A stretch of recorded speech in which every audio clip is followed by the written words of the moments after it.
자, 거기에 15페이지. 자, 시를 한 수 읊고 시작하도록 하겠습니다. 15페이지에 보면 자비 선수가 있죠? 같이 읽어보죠.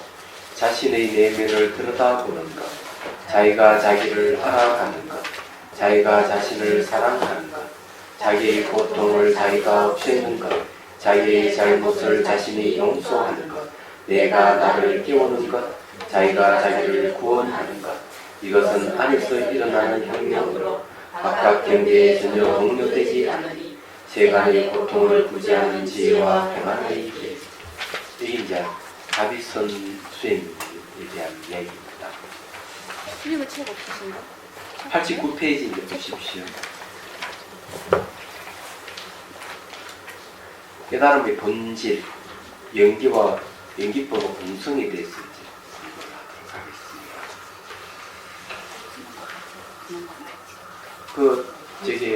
하나 우리 소임제에게 얘기했는데 다음 주 수요일날 강의할 때 마이크가 하나 필요하더라고. 마이크. 요 뽑아가 탁 끼울 수 있는 마이크.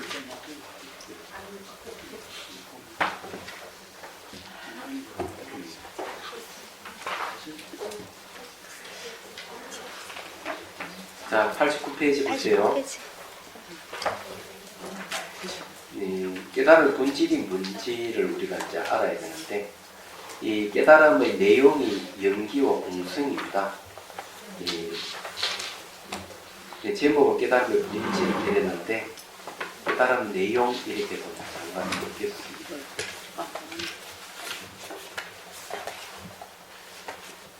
자, 거기에 이제, 밑에서 세 번째 줄 보면은 연기법은 내가 만든 것도 아니고 또한 다른 사람이 만든 것도 아니다. 얘네가 세상에 나오거나 나오지 않거나 이 법은 영원히 상주한다. 이렇게 돼 있죠.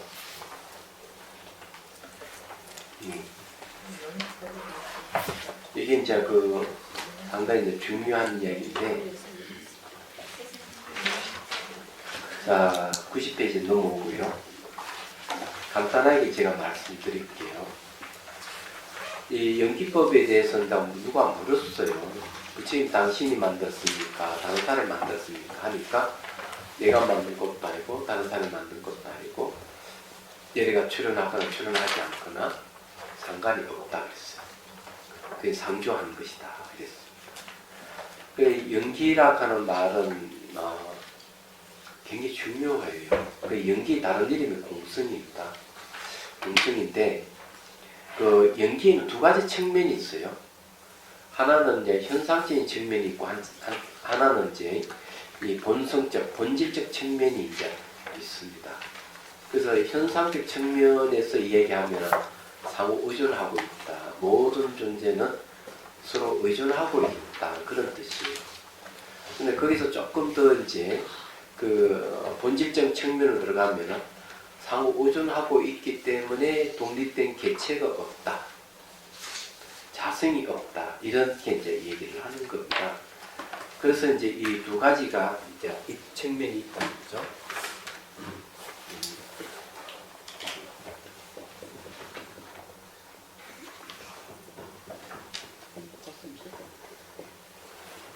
하나는 이제 여기서 말하는 현상이죠, 현상. 나타나는 현상의 측면에서 보면은 상호 의존이랍니다. 그 다음에 이제 본질이라든지 본성의 측면에서 보면은 이건 공이에요. 그래서 이제 이런 두 가지 측면이 있는데 이 두 가지 측면을 넷으로 나눌 수가 있어요. 넷으로. 이것을 넷으로 나누면 어떻게 되느냐 하면은 첫 번째는 무시실이라는 말이 있습니다. 또 무시일이라고 얘기하죠. 두 번째는 일체법 의지라는 말이 있습니다. 세 번째는 이제 바로 열반을 얘기하고요. 네 번째는 윤회를 얘기해요. 그래서 이제 연기라 하는 것은 이제 모든 존재가 상호 의존하고 있다. 그리고 여기에 보면 일체법 의지라 하는 말이 있잖아요. 모든 존재는 이 연기에서 벗어나는 게 하나도 없어요. 일체법이 다 연기를 의지하고 존재하는 거예요. 이 상호 의존이에요. 그리고 이제 우리 또 현상을 또 하나 이야기하자면 윤회를 하는 모습이죠. 근데 일체법 의지와 윤회하는 모습은 이거는 현상의 측면이 그런 거죠. 근데 본질적으로 보면은 열반하고 무시 이래는 이 두 가지는 이제 본질적인 측면에서 얘기를 할 수가 있어요. 비롯함이 없는 때로부터 처음과 끝이 없다. 무시무종이죠. 이 연기의 뜻이에요. 그리고 그 열반이라 하는 것은 모든 번뇌의 불이 꺼진 상태인데 그 본질은 비에 있는 공성을 얘기하는. 그래서 이제 이렇게 이제 얘기를 하는데 이걸 여러분 마치 수학 공식 같이 생각해서 딱 기억해 두시면 도움이 돼요. 그래서 이제 부처가 출현하거나 출현하지 않거나 법의 개는 상주한다 하는 말이 비슷한 말이 이제 여러 경전에서 나와요. 그 이제 저게 되고 대승경전에도 나오고 하은경에도 나오는데 하은경에는 일체 상가 일체성은 상주한다 이런 말이에요. 부처가 있거나 없거나 일체법은 일체상가 일체성은 상주한다. 열애장경은 부처가 있거나 없거나 열애가 있거나 없거나 열애장은 상주한다. 이런 식으로 표현을 하고 있어요. 그리고 이제 대승기신론에서도 이제 이런 게 이제 드러납니다. 현상의 측면과 본질적인 측면에서 얘기를 하고 있어요. 대승기신론에는. 그 현상적 측면을 얘기하면 이거는 이제 수연을 얘기하죠. 수연. 인연을 따른다. 이렇게 얘기하고 본질적인 측면에서 보면은 이제 불변을 얘기합니다. 바뀌지 않는다. 이렇게 얘기를 하고 있고. 근데 이것이 그 다음 승가기감도 그대로 이걸 얘기를 하고 있는 거죠. 지금 저 초기에 연기법경에서 시작해가지고 선문에 이르기까지 이 내용이 그대로 다 관통하고 있다. 이래 본 거죠. 여기에 우리가 특이할 만한 뭔가 하면은 열반과 윤회가 있다. 연기. 여러분 연기 다른 이름을 이제 얘기하면 많이 있어요. 잘 알다시피 공, 불성, 그렇게 진여 굉장히 많습니다. 보리라는 말도 있어요. 보리.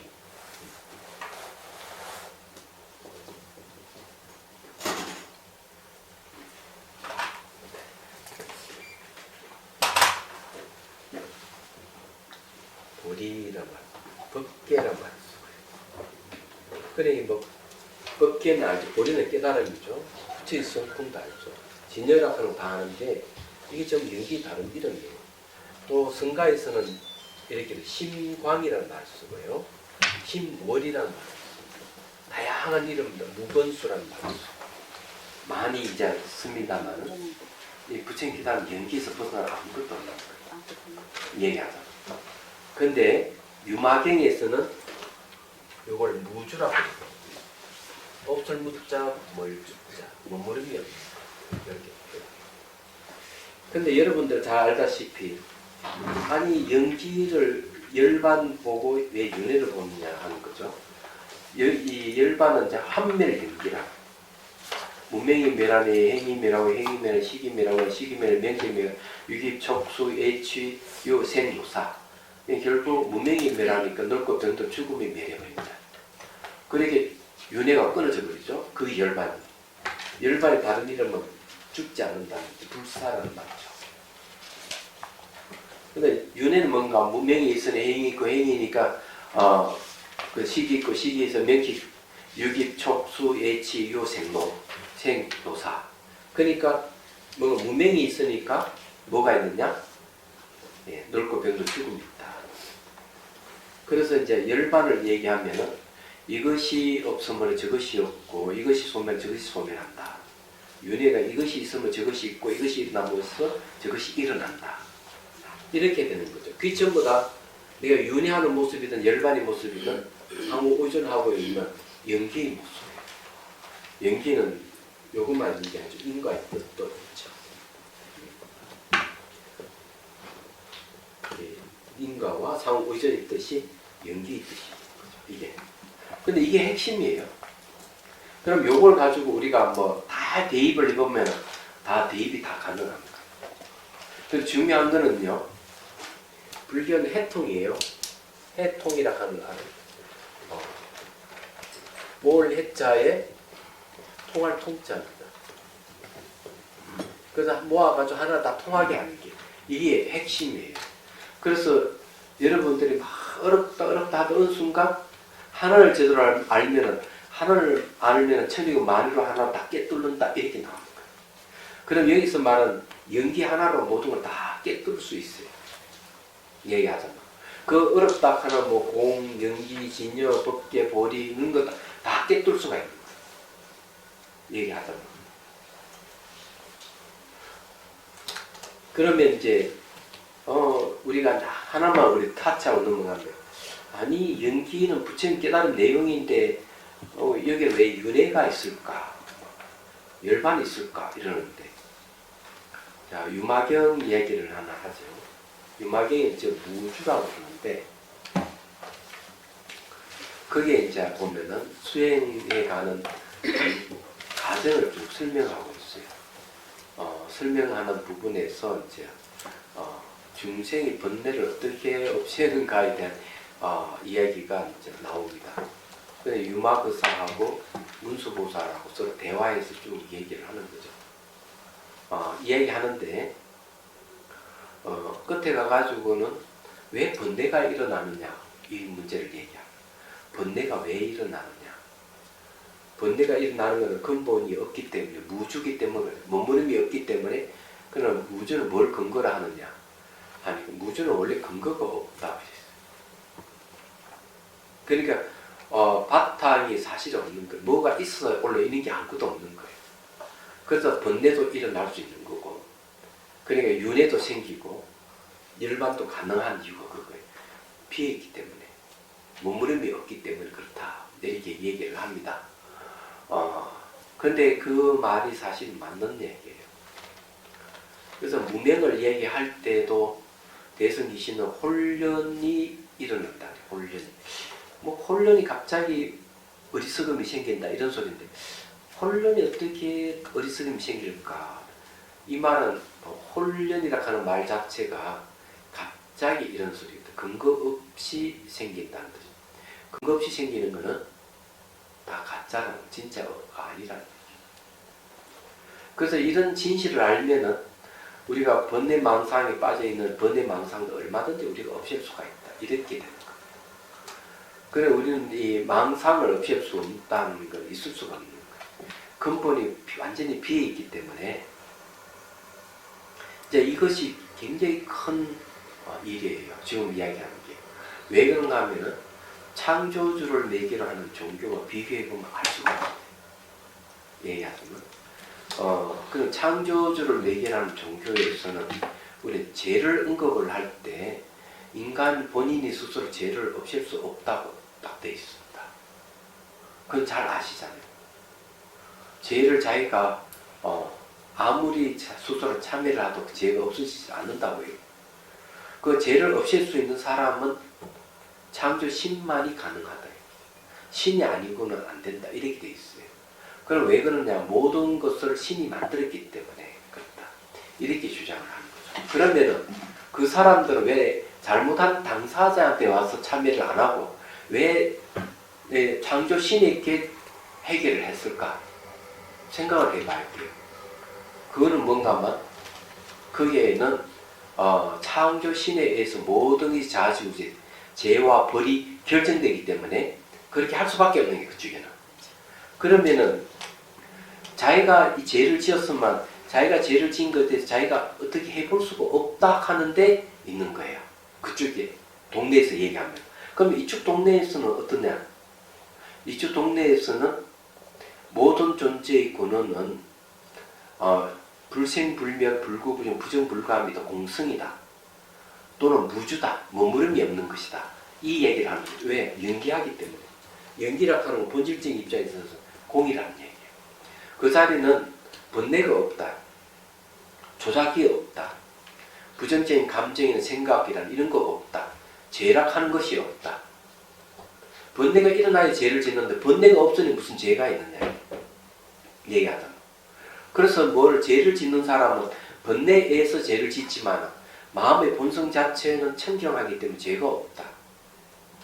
그래서 죄가 없는 이 자리는 생멸이 없는데 번뇌는 생겼다 사라졌다 하기 때문에 얼마든지 우리가 없앨 수가 있다. 이렇게 되는 거예요. 없앨 수 있기 때문에 내가 잘못했으면 잘못했습니다 하고 참여하면 자기 죄업이 없어진다는 거죠. 바탕이 없기 때문에. 무주기 때문에. 그래서 이 이제 예를 들어 가지고 누가 살인자 살인을 했다. 그죠? 그러면 이 사람 살인이가 이제 교도소에 갇혔다. 그렇잖아요. 사회법에 의하면은 그런 잡아들여 가지고 철장 신세 지게 하는 게 당연하죠. 근데 이 살인을 한두 건이 아니라 살인을 여러 명을 죽였다. 이 청악 거각 무도하기 때문에 사형을 시켜야 된다. 이렇게 한다면은 자 그러면은 사회법은 그렇게 얘기를 한다 하자 이거죠. 그럼 종교적 입장에서는 어떻게 할 것이냐 문제가 있는 거예요. 종교적인 문제. 그럼 창조주를 매개하는 종교에서는 그 살인자에 대해서는 어떻게 얘기를 하겠느냐. 그것을 벌하고 벌하지 않는 것은 인간의 손에 달려있는 게 아니고 창조 신에게 달려있다. 이렇게 얘기할 수 있는 거죠. 그러면 불교적 입장에서는 어떻게 할 것이냐. 그 죄를 지은 사람은 그래 그 사람 죄지은 번뇌에 의해 가지고 휘둘려서 죄를 지었지. 마음의 본성하고 청정한데 우리하고 똑같다. 그래서 이 사람을 사형시키면 안 되고 교화를 시켜야 된다. 이 불교적인 입장 얘기하잖아.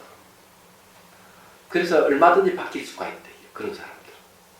그렇지만 창조주는 매개라는 종에 바뀌지 않는다. 죄는 지가 마음대로 할 수 없기 때문에. 이런 문제가 있는 거예요. 그래서 여기서 이제 죄를 들어서 얘기하는데 이 윤회 문제 같은 것도 그런 거예요. 내가 태어나고 죽고 반복하면 고통당하지만 번뇌에서 이루어지기 때문에 번뇌의 근본이 없다. 그걸 얼마든지 내가 수행해서 없앨 수가 있다. 이게 되는 거죠. 그래서 여러분들이 죄를 지어도 여러분 마음의 본성인 죄가 없어요. 이 이치를 알면은 번뇌를 얼마든지 없앨 수가 있어요. 번뇌의 권원은 무명인데 무명 혼련이 일어나는 것이다. 그런 것은 근거가 없이 일어나는 착각이 지나지 않는다. 깨닫고 보면 무명은 존재하지 않는다. 이런 얘기예요. 이게. 그럼 이런 가르침을 가지고 있으면 우리가 사회에서 이 사람을 볼 때 어떻게 해야 하겠어요? 얘기하죠. 아마 도량이 넓어서 용서와 화해가 잘 이루어질 거예요. 부처님 가르침대로 하자면 화해 용서가 되고 아무리 잘못했더라도 자비심을 갖고 그 사람 용서해 줄 수가 있대. 얘기하잖아. 그래서 달라이 라마 스님도 그런 얘기를 해요. 뭐라고 얘기하면 부모를 죽인 원수라도 그 사람하고 아주 친밀감을 갖고 가질 수 있을 정도면 자비가 완성된 것이다. 나를 그래 우리 부모님을 죽인 천의 나쁜 놈이지만 내가 용서해주고 그 사람의 친밀감을 가질 수 있으면 자비가 완성된 것이다. 이렇게 얘기합니다. 온갖 교회도 같은 얘기를 해요. 뭐라 천하의 왼수라도 오히려 부모같이 섬겨라. 이런 식으로. 근데 이런 가르침이 알고 보면은 바탕에는 본래 청정하다. 자성청정심을 얘기하는 거예요. 나라는. 그거는 생로병사 없고 죄가 없다. 이런 얘기예요. 그건 제가 말씀드리시면 이 안에 보면은 윤회든 열반이든 일체법 의지든 무시시되든 그 바탕은 무주예요. 무주의 다른 이름 말고 뭐 연기입니다. 또 심청정이 할 수 있어요. 네, 안 적었네. 심청정. 네. 다 같은 얘기입니다. 이게 전부 다. 말만 다르죠.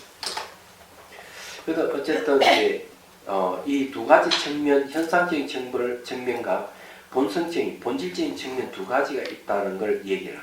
근데 이 이야기를 왜 하느냐 하면은 이것을, 이 연기법을 깨달을 수가 있는 방법이 이 연기법에서 나오는 거예요. 야, 이게 아주 중요해요. 그래서 그 이제 원칙 스님께서 명상을 갖다 뭐라 하는 거 하면은 딱 이렇게 얘기를 합니다.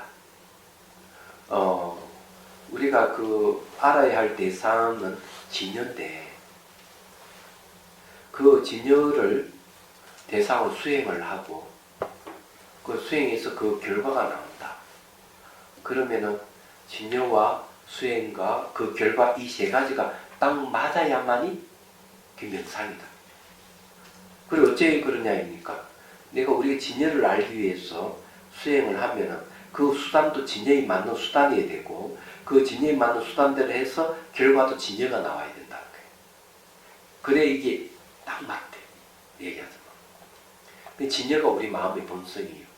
요걸 자 살짝 말 한 글자 딱 바꾸신 분이 누구냐면 보조국사께서 진여를 진심, 참마음이라고 딱 바꿔서 설명하는 거. 얘기하잖아. 진이라 참답다 하는 것은 허망하지 않다. 여라고 하는 것은 바뀌지 않는다. 그리고 우리 마음의 본성은 허망하지 않고 바뀌지 않는다는 거죠. 그런데 이 마음을 우리가 얘기하면 육체와 상대되는 마음이든 물질과 상대되는 마음으로 생각하면 안 되고 이 몸뚱아리를 비롯해서 모든 물질적 세계 모든 게 다 마음의 현상으로 보는 게 불교적인 입장이에요.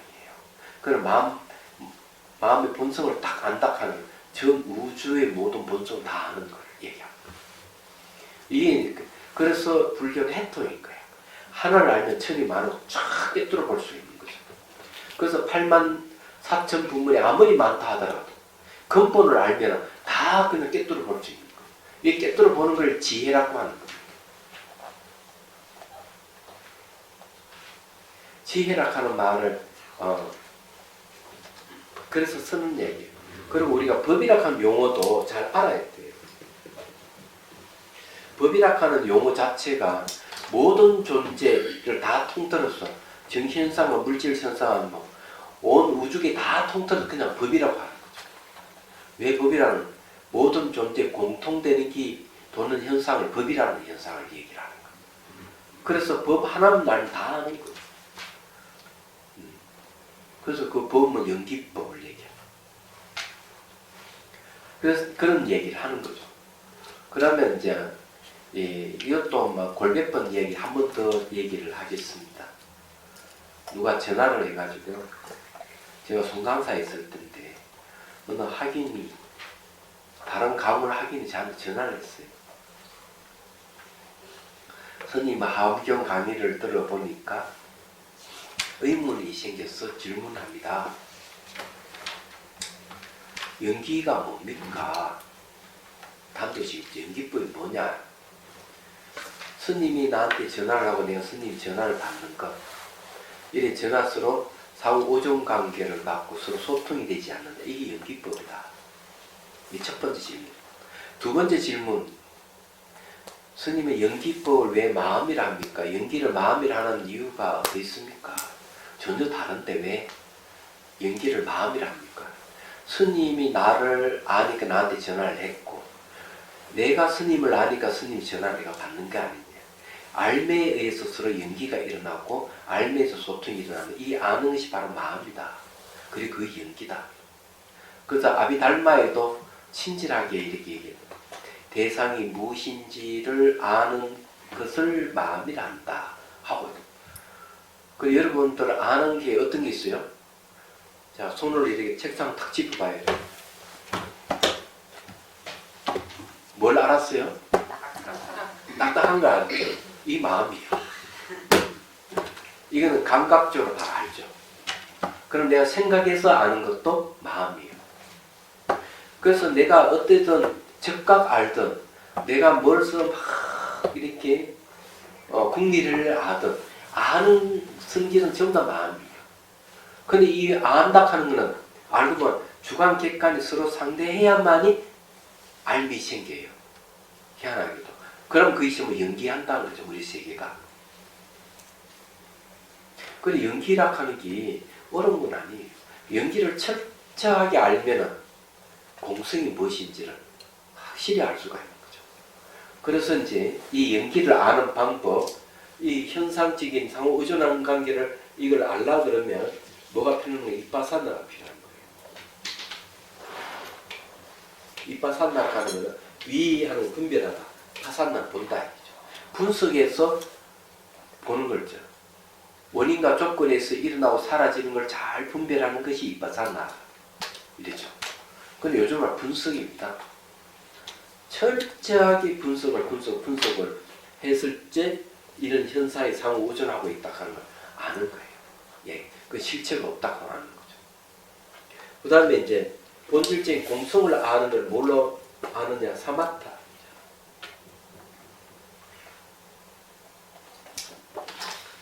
사마타라고 하는 건 집중 명상이죠. 이 마음의 본성을 알려면은 사마타 수행에서 본성을 아는 거예요. 그래서 원효 스님께서 이걸 뭐라고 얘기를 하는가 하면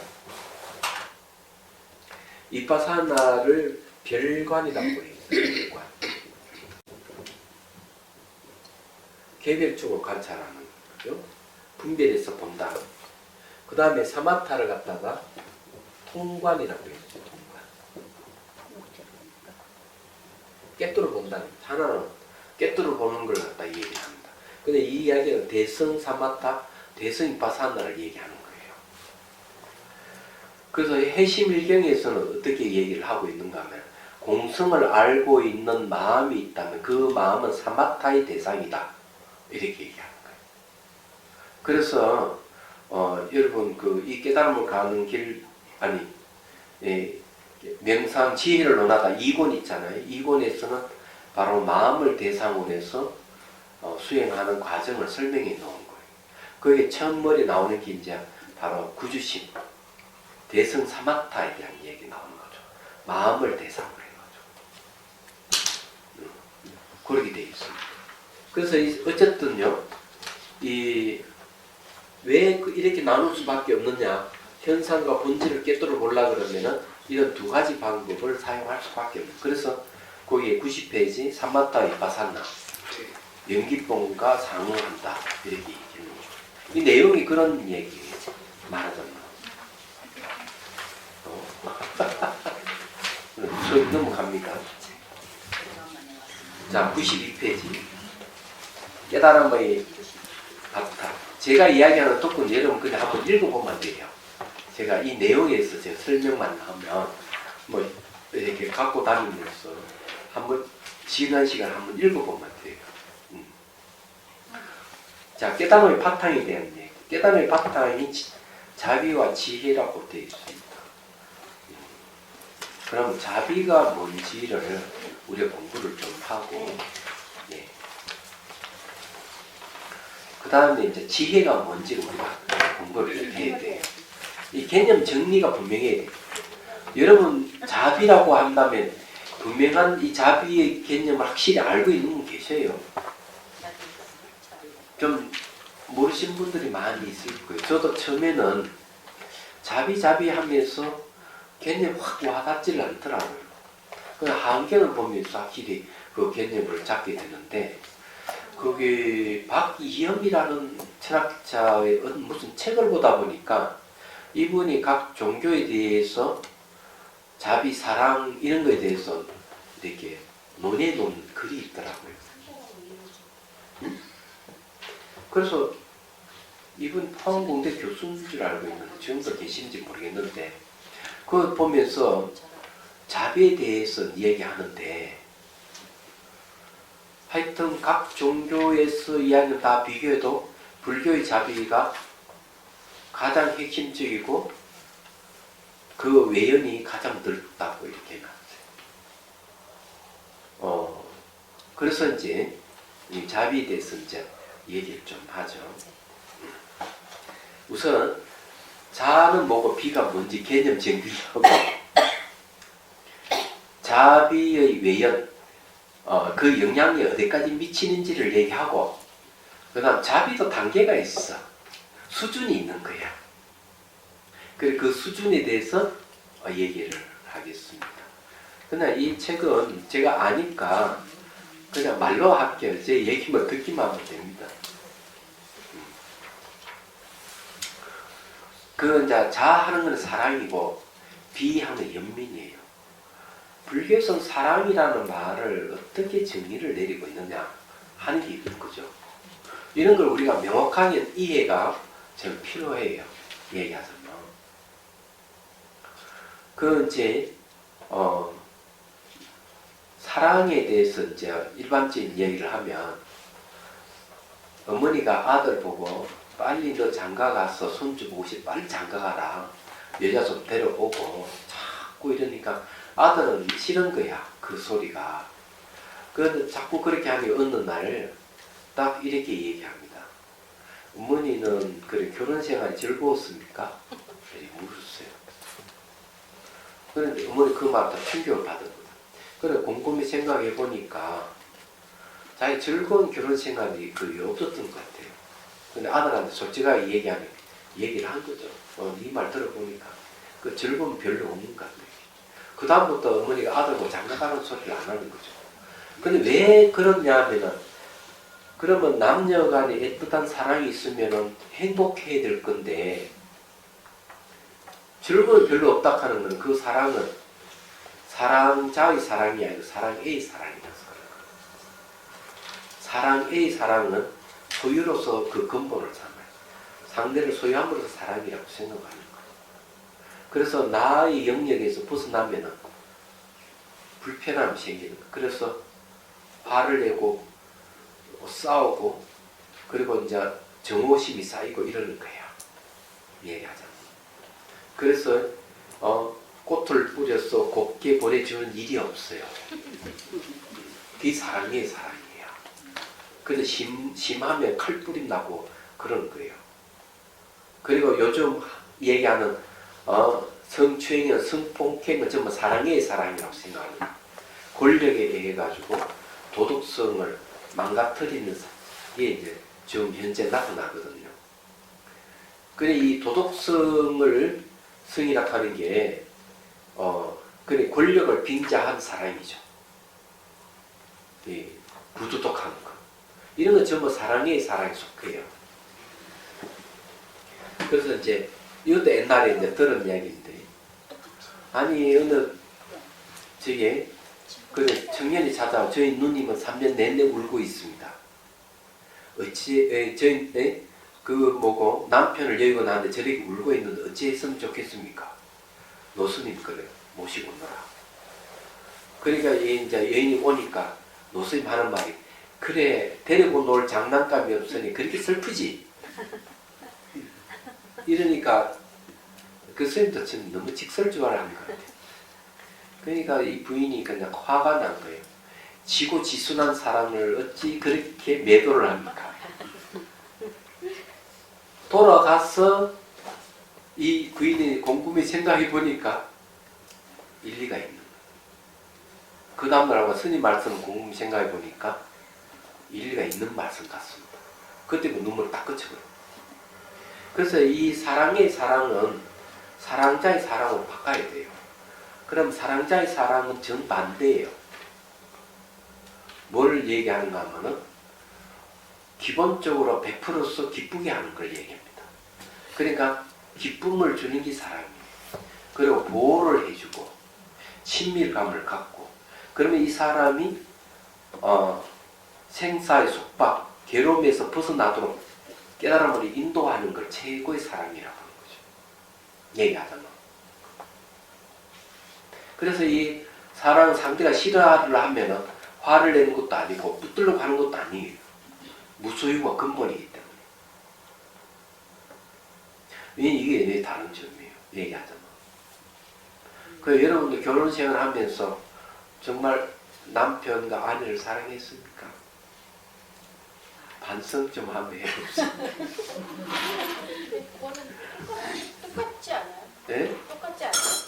뭐라고? 똑같지 않아요 서로? 똑같다. 하여튼 바꿔. 눈물이 나고 막 가슴이 아프고 하는 건 전부 사랑이에요, 사랑이에요. 사랑자의 사랑이 아니. 나도 연상을 보면은 막 그런 화병이 걸려가 약 먹고 난리치고 이러는 거 마찬가지지. 소유의 소. 그래서 이제 확실하게 이제 여러분들이 사랑이 무엇인지를 알아야 되고요. 사랑이라 하는 말은 생각할 사, 생각할 양. 이 사랑에서 온 거예요. 예, 국어학자들이 얘기합니다. 그러니까 사랑이라 하는 건 상대를 생각하는 걸 사랑이라고 하는 거죠. 기본적으로. 자, 그 다음에 연민에 대해서 얘기를 하면은 무엇이 연민이냐. 연민도 슬픔인데 두 종류의 슬픔이 있어요. 이것도. 슬플 애가 있고 슬플 비가 있고. 슬플 애는 뭔가 역시 소유로서의 그 슬픔을 살아요. 내가 소유하고 있던 것을 소유하지 못하면 슬픔이 오는 거예요. 그래서 부인이 남편이 죽고 이러면 부인이 슬프 울고 부인이 죽으면 남편이 슬피 우는 이런 거 전부 다 슬플 애의 슬픔을 얘기하지 슬플 비의 슬픔이 아니에요. 그 소유를 근본을 합니다. 그런데 슬플 비의 슬픔은 뭘 얘기하냐면 상대의 고통을 빼앗아 주는 걸 얘기합니다. 사랑은 상대에게 기쁨을 주는 건데 반대로 연민은 상대의 고통을 빼앗아 버리는 걸 얘기해요. 슬픔은 같이 슬퍼하고 괴로움은 같이 괴로워하지만 궁극에 가서는 그 사람의 괴로움을 완전히 제거해 주는 것을 연민이라고 하는 거죠.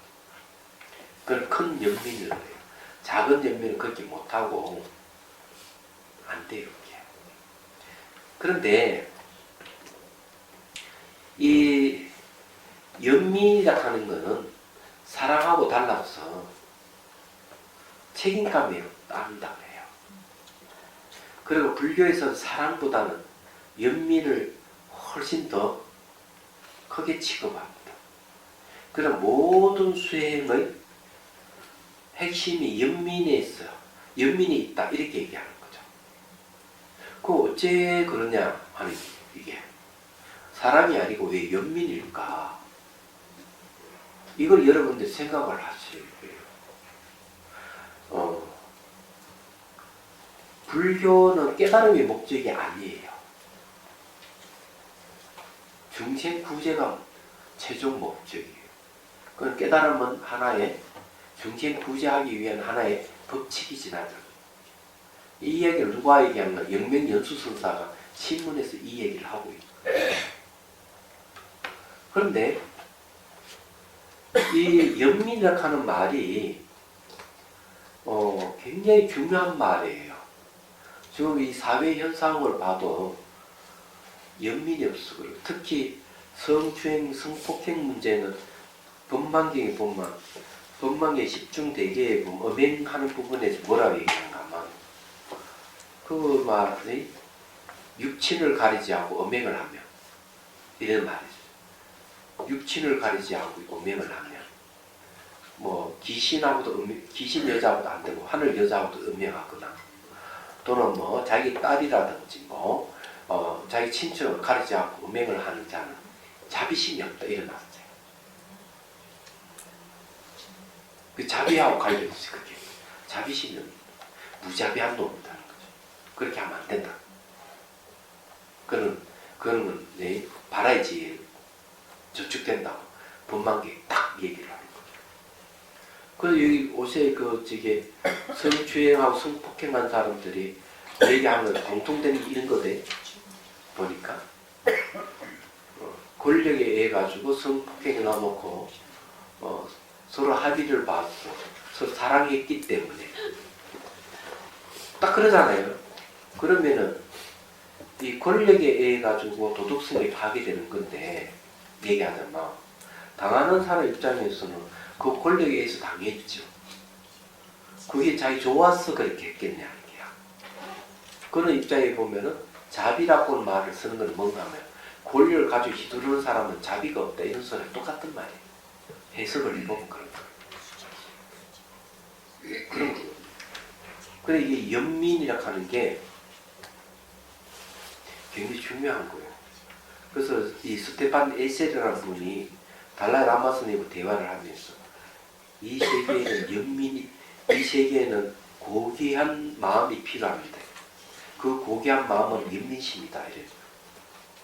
왜 고귀한 마음이 필요하냐니까 환경 문제를 들어서 얘기하고 테러 문제를 들었어요.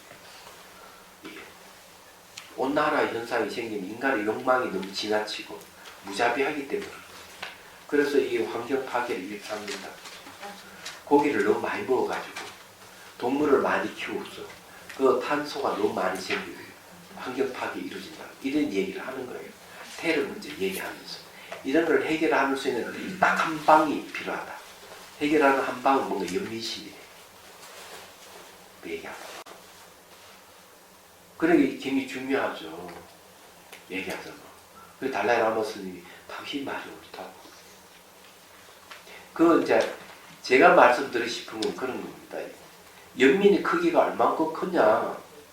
부처님은 왜 부처가 됐느냐. 십달태자가 왜 부처가 됐냐 하면 부처가 돼야만 중생을 요즘 말하자면 무자비하게 구제할 수 있기 때문에 얘가 그런 거. 중생 구제가 그 목적이. 그래서 부처님 당신도 보리심을 일으킨다. 이런 거. 위없는 깨달음을 구하고자 하는 마음을 이루기 때문에 중생 구제를 하기 위해서 부처가 됐다. 그래서 연민심이 핵심이라는 얘기. 그래서 나옵니다. 자, 그러면은 이제 그 크기를 얘기하면 자비라 하는 게 얼만큼 영역이 크냐 하는 거죠.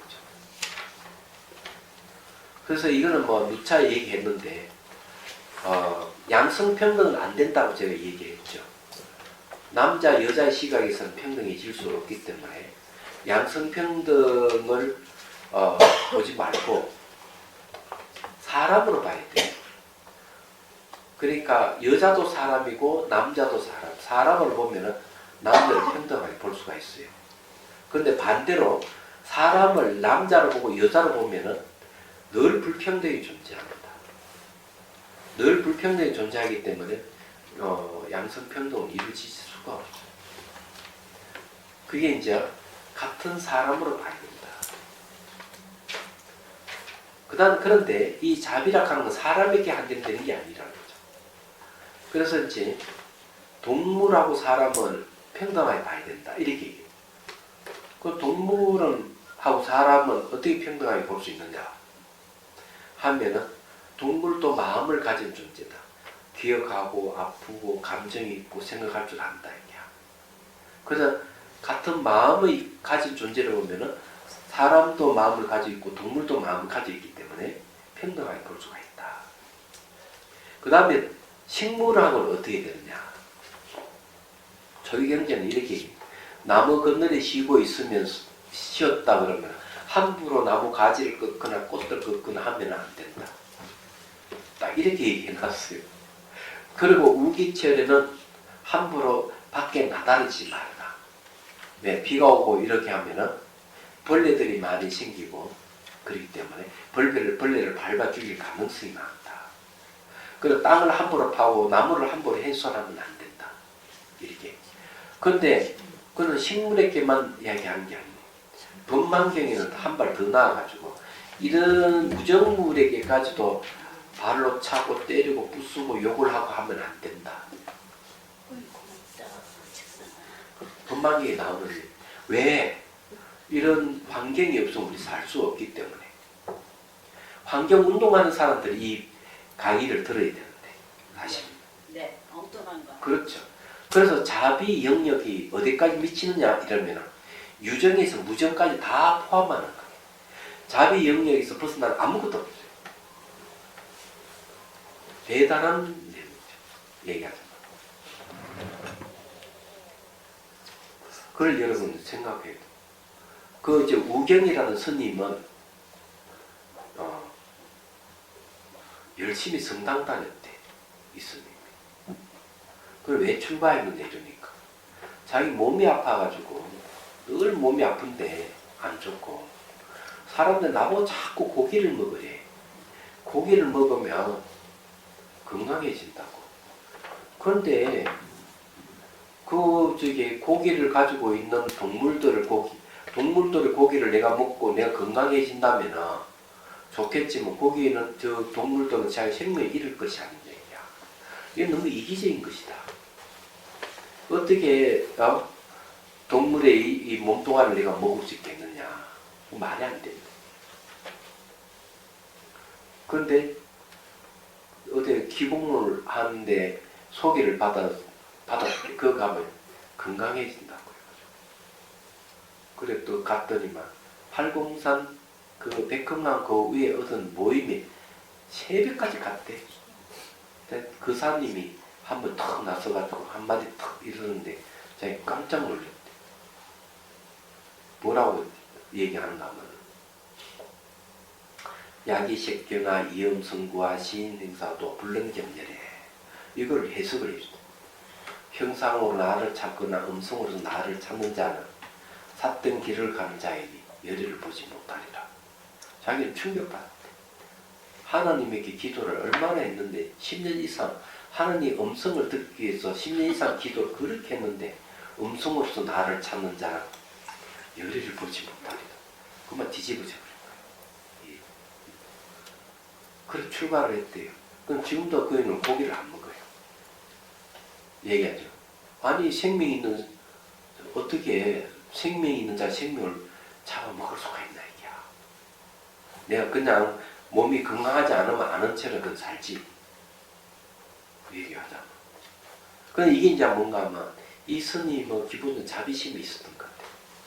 성근이 있기 때문에 그 말 한마디에 출가를 할 수 알겠나 이런 생각을 하는 거죠. 제가 보기 그런 것 같아요. 아니 간단한 건 아니에요. 얘기하잖아.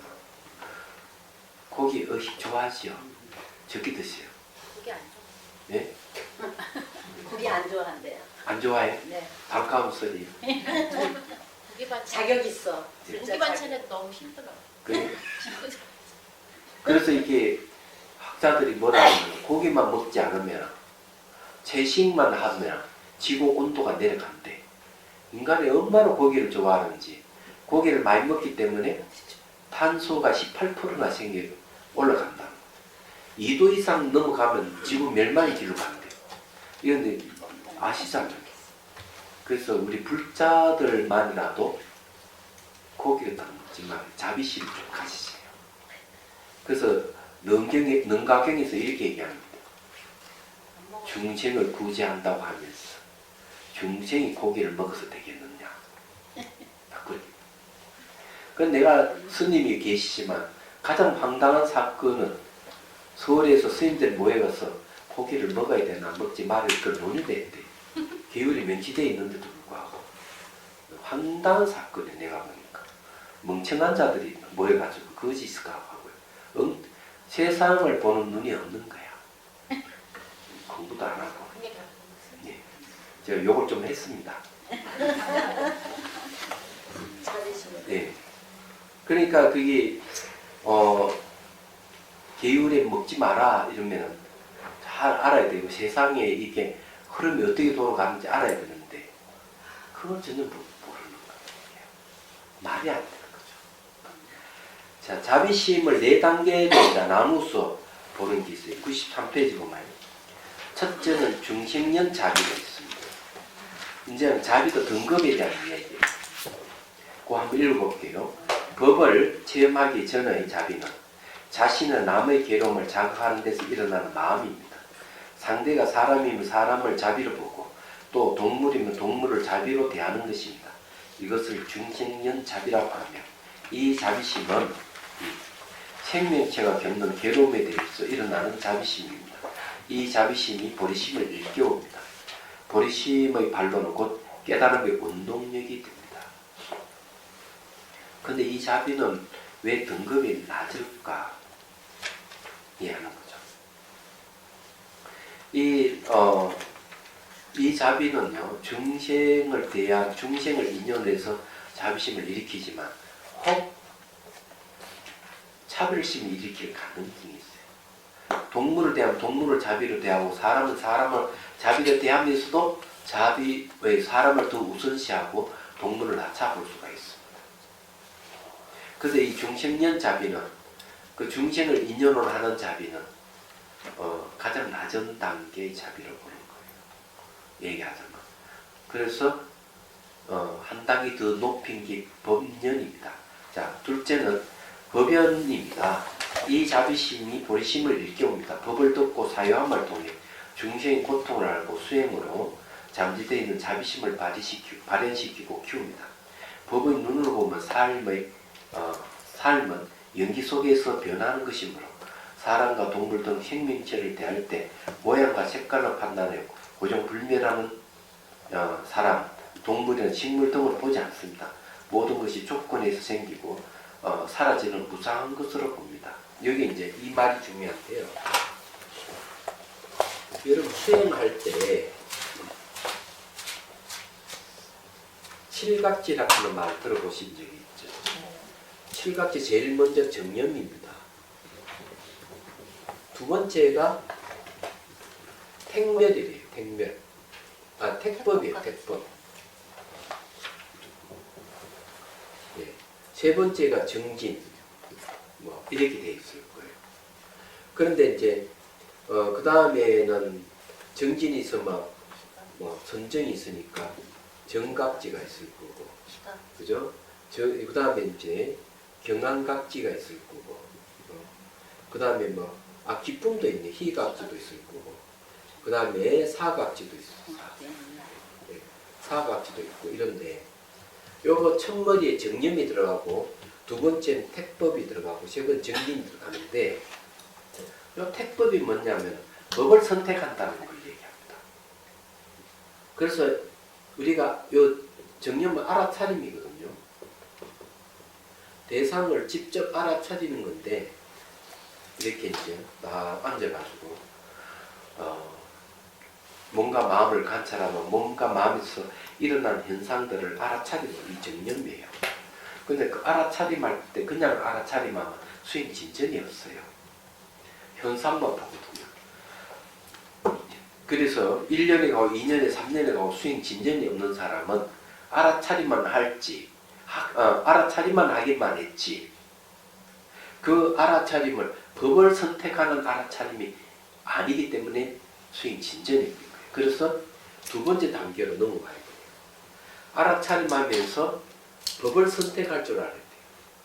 그러면 기본적으로 수행하는데 법의 선택은 뭔가 무상입니다. 두 번째는 고고예요. 세 번째 무아예요. 이 세감 현상 중에서 무상을 보잖아요.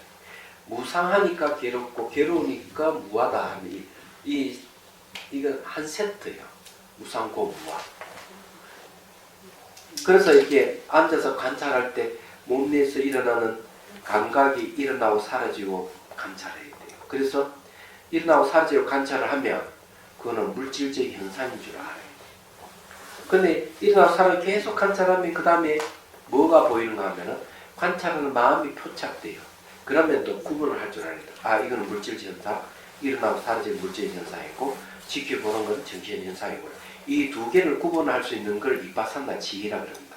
생각을 구분하는 게 아니고 그냥 관찰로서 그냥 알아차리면서 다 구분돼요. 그 다음에 이것이 익숙해지면 정신 현상이든 물질 현상이든 똑같이 일어나고 사라진다 하는 걸 알게 돼요. 그래서 이거는 일어나고 이거는 사라지면 이게 일어나고 사라지면 구분할 줄 알아야 돼요. 그래서 이것이 무상 관찰하고 있는 겁니다. 그 다음에는 이제 세 번째 단계가 의연. 앞에서 우리는 조건에 있어 일어나고 조건이 사라진다는 걸 알았으면 그 다음에는 지나간 것은 돌아오지 않고 미래는 오지 않았었고 현재도 머물지 않는다고 관찰하는 그게 무상 관찰이에요. 세 번째 지혜를 얻는 데는 이때부터 세 번째 이빠사는 단계에서는 무상 관찰이 이제 직접적으로 들어갑니다. 무상 관찰을 통해서 어떤 이해가 오는가 하면은 소유할 수 있는 게 아무것도 없다 하는 걸 알게 돼요. 변하기 때문에. 그러면서 고통이 오는 거예요. 아름답고 좋은 것은 영원해지고 싶은데 그런 것은 보통 놓지 않고 싶은데 변하는 걸 통해서 아름답고 좋은 것도 변한다 하는 걸 알게 되는 거예요. 그러면 괴로운 거야. 괴로움을 통해서 그 다음에 자아가 없다 하는 말. 자아가 있다면 괴로움도 없어야 될 건데 자아가 무아에 괴롭다 하는 건 자아가 없다 하는 반증을 얘기해요. 이게 그래서 한 세트예요. 그때 이 이제 무상고 무아를 선택하는 걸 법을 선택하는 거죠. 무상고 무아 이 법입니다. 연기 다른 이름이고 불교는 처음부터 연기를 시작해서 연기에서 끝나는 거예요. 수행하는 것도 무상고 무아를 관찰해서 무상고 무아의 다른 이름이 연기법이에요. 처음부터 연기를 관찰하기 시작합니다. 그래 번뇌가 없어지고 잘못 알고 있는 것들. 그래서 이게 연기를 이 무상을 관찰하게 되면 이제 이것이 이제 이것이면 일상생활에서 모든 것을 무상으로 볼 수 있는 눈이 생겨요. 그러니까 알아차리면 직관이거든요. 이건 직관이에요. 직관인데 이 직관의 힘이 좋으면은 그 다음 이 세상에 대해서 추론이 가능하다. 추론. 예?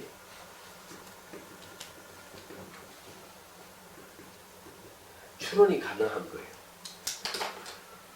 내가 눈으로 직접 보지 못하고 그런 것도 내가 뭔가 마음이 일어나는 무상을 이라는 지혜가 생기면 이 세상도 그렇게 추론을 이 주변지는 고정되어 있는 같이 보이지만 다른 사물의 연관이 있기 때문에 이거는 계속 변하는 것이다.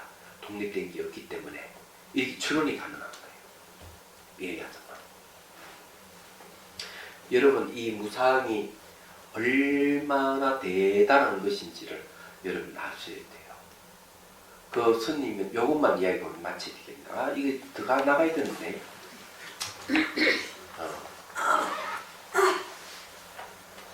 어느 스님이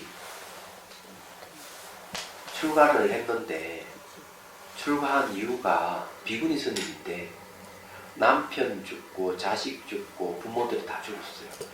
가족 일가 친척이 뭐 다 죽었어요. 재난이 생겨가지고 그래가지고는 그만 미쳤다가 조이경계나 부처님 미쳐가지고 옷 하나 입지 않고 돌아다니다가 많은 사람들이 있으니까 미치고 들어온 거예요. 미친년이 들어왔어. 다 사람들 놀라고 있는데 부처님은 그 여인을 보고 아주 다정한 말로 누이야 이제 깨어나라. 그만 정신을 번쩍 든 거예요. 그때 자기가 옷을 입고 있지 않다 하는 걸 알고 부끄러움을 느끼니 사람들은 옷을 주고 가리거지. 그리고 부처님 법문을 듣고 출가를 했어요. 그래서 수행을 한다. 수행을 하고 이제 구티에서 수행하다가 이제 잘 때 되니까 물을 가져 발을 탁 씻어요.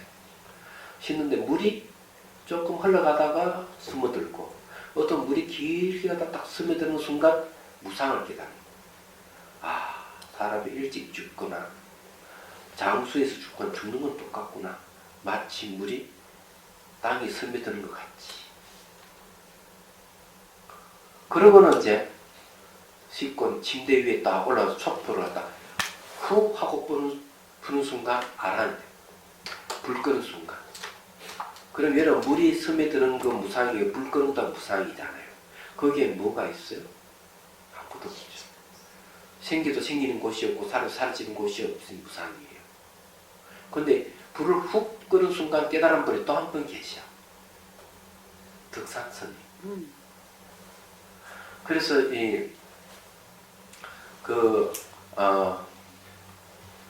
용담이라는 스님을 만나서 밤늦게 대화를 나누다가 이제 처소로 이제 갈 때 캄캄하니까 용담 스님이 촛불을 딱 켜서 비를 붙여주는 거예요. 그래서 이 스님이 촛불을 비춰주니까 촛불을 딱 받으려고 하는 순간 훅 확 꺼버려요. 그 순간 덕산스님 깨닫습니다. 뭘 깨달았겠어요? 예. 그 촛불이 꺼지는 거나 낫다이 꽃교하는 소리를 깨닫는 스산스님 이야기나 뭐 다를 바가 뭐 있어요. 종소리하고 종소리도 깨닫는 것도 똑같죠. 다 무상을 통해서 그걸 무상적공이라고 해요.